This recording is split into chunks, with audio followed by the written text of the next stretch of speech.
Shotguns, the great equalizer, the bump in the night fixer, and in your case, a window into your entire personality. Whether you're rocking the pump your grandpa handed down or a semi-auto space blaster that costs more than your mortgage payment, trust me, it says a whole lot. So let's see what's behind your scattergun and what it's been saying behind your back.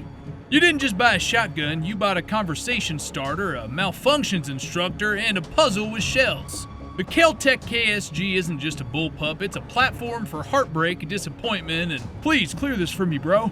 You saw a video of some guy clearing a room in 0.7 seconds with 14 rounds and thought, that's me now. When you took it to the range and realized you needed an engineering degree, 2 thumbs, and a minor in yoga to reload it under stress. Sure, the capacity is great, but that's if you can keep it fed.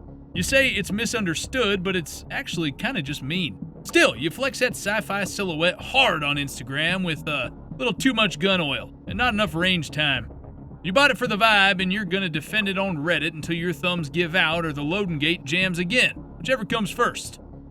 You bought a Mossberg 500 because your daddy had one and his daddy probably cleared his barn with it after the war. You didn't pick this gun, it picked you. Somewhere deep in your DNA next to the always grill with charcoal gene.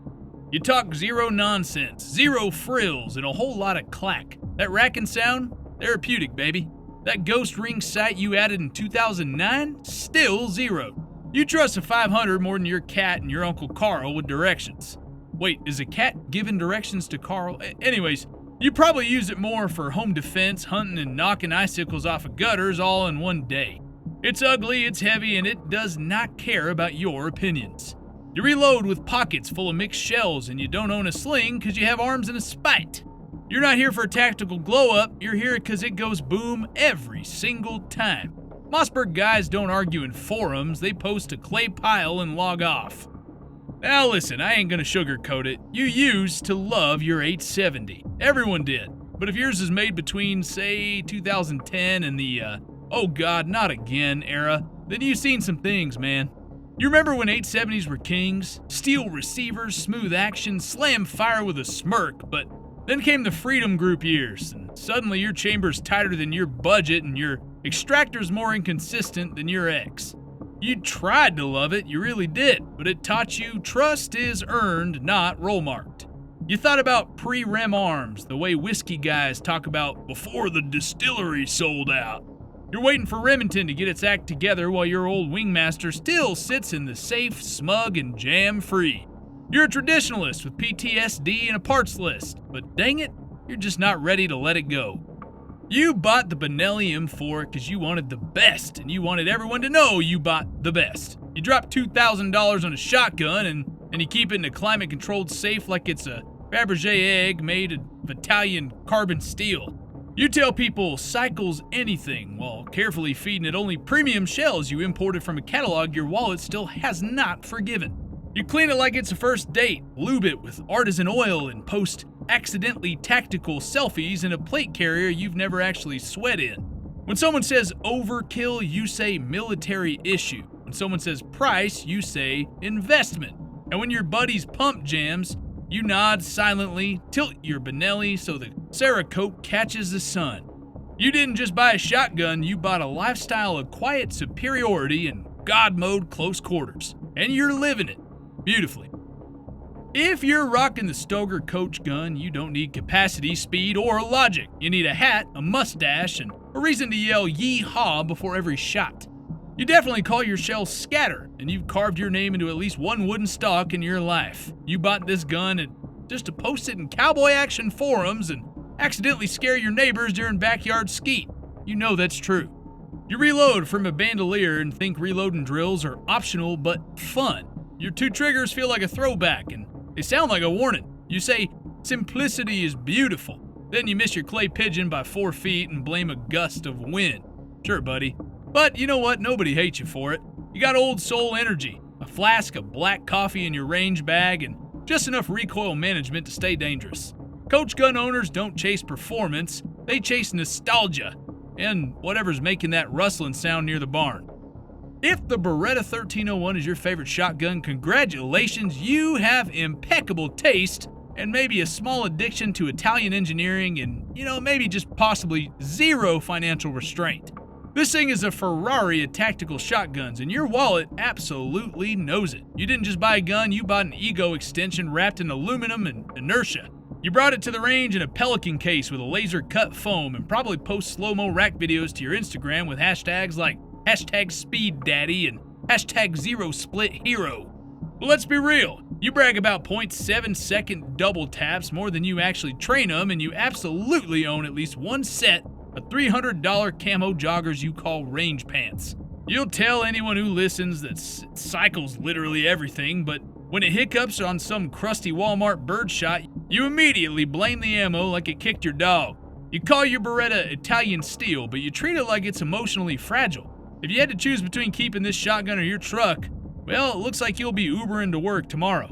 Beretta 1301, folks, y'all don't shoot shotguns, you shoot statements. If your go-to scattergun's the Saiga 12, well, you're either an absolute chaos goblin or someone who hasn't experienced happiness since 2013. This shotgun's what happens when you take a perfectly good AK and inject it with pre-workout plus a 12-gauge trauma. You picked the Saiga because you wanted your shotgun to be magazine-fed, semi-auto, and full send. But what you got was a love-hate relationship with Russian tolerances and the mechanical equivalent of, I swear it ran great last week. Every time it works, you feel like you just won the tactical lottery, but when it doesn't, which is pretty often, it turns into a group project where you, your gunsmith, and 3 online forums try to figure out which spring decided to quit. You've Googled, Saiga won't cycle low brass, more times than you've said I love you to a living person. You've explained gas plug settings to confused bystanders like it's the Da Vinci Code. Saiga folks, well, y'all don't care if it's reliable, you care that it looks terrifying, slings lead, and turns every mag dump into a potential live-action fail video. You didn't buy a shotgun, you bought an experience. You saw an AR-15 and a 12-gauge and thought, what if I combine recoil, malfunction drills, and body shame into one gun? That's the AR-style shotgun experience in a nutshell. You show up to the range with your gun wearing more rails than a model train convention, half the parts don't match, and every third shot feels like a therapy session for poor decision making. But still, you believe in it, and that's pretty cute. You call it modular while holding the upper and lower together with duct tape and manifesting. Your last 3-gun match ended with you crying in a porta potty after another malfunction, and your sling setup's built for speed, but your feeding issues are built for a different reality. You spent more money upgrading this gun than it would have cost to just buy something that worked, but no. This is your hill and you will die on it, proudly malfunctioning. The truth is you love the idea of this shotgun more than the gun itself, but hey, maybe next week you'll finally find the right mag, ammo, gas combo and your AR shotgun will run flawlessly. Probably not, but you're gonna keep trying because you're loyal like that. You love to tell people the Winchester SXP is faster than a Mossberg or an 870. And you say it with the confidence of someone who's never actually timed their splits, but man, do you believe. That rotary bolt, that inertia-assisted pump, you talk about those like they're sacred secrets passed down from on high. You probably watched one Hickok 45 video and never looked back. Thing is, it is fast if you don't short stroke it, which, let's be honest, you totally do. At least once per range session, but that doesn't matter, because the SXP is your favorite not because it's perfect, but because it's yours, and you feel cool running it. And isn't that half the point? You probably added a ghost ring, a side saddle, and a Cerakote job that cost more than the gun. You're not just into shotguns, you're into styling your trauma, and we love that for you. You carry a Tavor TS12 because you've watched Starship Troopers one too many times and thought, that, but 12 gauge.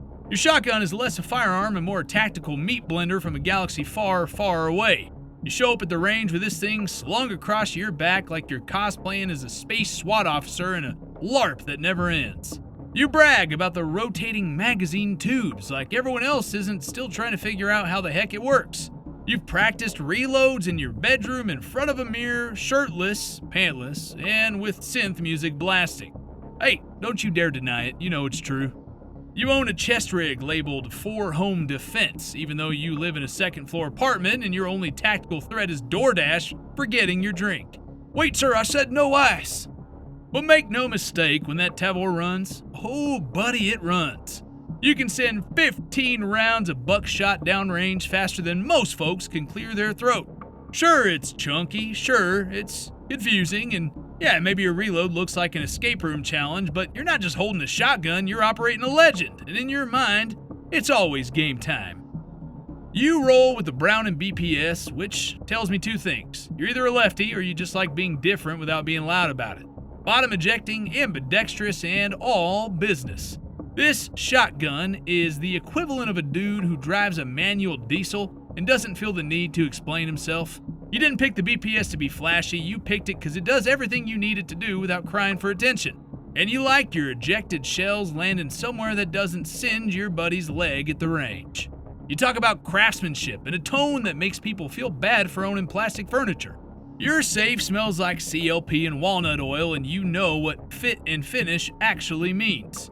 You probably hunt, you probably judge your hunting buddy's shot placement even though you don't say it out loud, and you're the quiet killer, the sleeper pick in a world full of tactical tryhards. You show up in flannel, leave with filled tags, and rack shells with more soul than a folk song. So you folks with the BPS don't need to say much. They just cycle once and the message is all clear. Now, if you pick the JTS M12 AK, I already know you got an unusually high tolerance for risk and exactly one trusted YouTuber you base all your firearm decisions on. This Chinese AK-style shotgun ain't just a gun, it's a social experiment outright. You bought it because you wanted a Saiga, but also wanted to eat this month. The price tag said tactical opportunity, but every range trip says, I hope you brought tools. When it runs, it is a beast, but Win is doing a lot of heavy lifting here. You cleared more feeding issues than a zookeeper and still claim it's breaking in. You spend more time tuning this thing than some guys spend picking a baby name. Have your conversations start with, so I swapped the gas puck, and then they just end with you looking for that one spring that keeps vanishing. But let's be real, you knew what you were getting yourself into. This wasn't love at first shot. This was a high-stakes relationship built on low expectations. And somehow you make it work. Probably because you're stubborn. But you are resourceful. And you're kind of addicted to chaos. You show up with a Stevens 320 and right away I know you're not here to impress anybody. You walked into the store, asked, hey, what's the cheapest 12 gauge that won't explode? And boom, there it was. Didn't even Google it. You just said, sold, and grabbed a box of birdshot on the way out. This gun ain't fancy, it ain't smooth, and it doesn't care about your feelings or the word ergonomics. Probably can't even spell it. It's a Walmart workhorse with big, it does the job, now shut up, energy. You probably keep it under your bed, behind your truck seat, or maybe even both. There's a shell holder velcroed to it, no sling, no light, no fluff. You never cleaned it, you never really needed to. You only fired it twice. Both times with a suspicious amount of success. You ain't tactical, you're practical. And while other guys are arguing about gas systems and split times, you're just loading your 320 and saying, that'll do. Because at the end of the day, you don't need fancy, you just need bang. Now, you my friend, you are living proof that Red Dead Redemption created a new breed of shotgunner. You don't just like lever actions, you believe in them. Deep down, you think every shotgun should wear walnut, sling brass, and come with a 6-shooter energy soundtrack. Your Henry lever action ain't the fastest or lightest or modern, but boy, does it ooze personality. You don't shoot, you perform. You cock that lever with main character energy and slow motion in your soul. You post every single reload to social media, always with Johnny Cash playing over it and a caption that reads, ride or die. And you know what? No one even rolls their eyes anymore because you actually hit what you're aiming at. You got receipts, baby. You reload slow, you shoot steady, and if someone calls it impractical, well, you just tip your cowboy hat and you ring steel anyway. You ain't chasing trends, you're reviving traditions, and somehow, you absolutely pull it off without being cringe. And that, my friends, is a pretty rare skill. Ah yes, a YILDIZ shotgun. You walked into Academy, saw that Turkish walnut shining under fluorescent bulbs and said, this is class on a budget. And honestly, you weren't wrong. It's got that over-under silhouette that screams, I know what I'm doing, even though your group says otherwise. This gun is the fashion influencer of shotguns. It'll look good on the wall, it'll look great in that Instagram story, but try putting 1,000 shells through it in a weekend and suddenly the firing pins have stage fright. You tell people it's a sleeper pick, but deep down, you know it's more like try hard with commitment issues. Still, you are proud of it. You wipe it down religiously. You post pics from the trap field with the most dramatic filters your phone can find, and you got big, I shoot break action because I'm emotionally balanced energy. Even if your gun sometimes forgets that it has 2 barrels. You didn't buy this shotgun for abuse. You bought it to look good while pretending that you're not on a budget. And in today's economy, well, boy, I tell you, that's basically heroism. But there it is, every boomstick, breech buster, and budget blaster exposed. Maybe you're a cowboy with a lever gun. Maybe you're rolling with a sci-fi toaster that eats mag tubes for breakfast. Either way, your shotgun's saying something about you, and now the internet knows it. Smash the like button harder than a 3-inch mag through a Coach gun and drop your favorite scatter gun in the comments below. We'll judge it, respectfully but loudly. Buck Tanner out.